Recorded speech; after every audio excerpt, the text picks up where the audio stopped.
দেখি হেডফোন কানে পোহায় রাত্রি, ভেতরের জ্বালা তুই বুঝবি কি?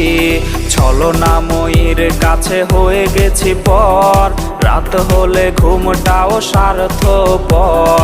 দেহের ক্ষত করা রক্ত দিয়ে কতবার তোর নাম লিখেছি যে, পাবি না ক্ষমা তুই পাবি না রে, রোজ হাসরে ক্ষমা পাবি না রে। খুব করে যদি কবু মনে পড়ে, খোঁজ নিয়ে দেখিস নেশার আসরে। পাবি না ক্ষমা তুই পাবি না রে, রোজ হাসরে ক্ষমা পাবি না রে। আমার প্রেমের সেই গল্প শুনে হেঁচকি দিয়ে নেশা কান্না করে।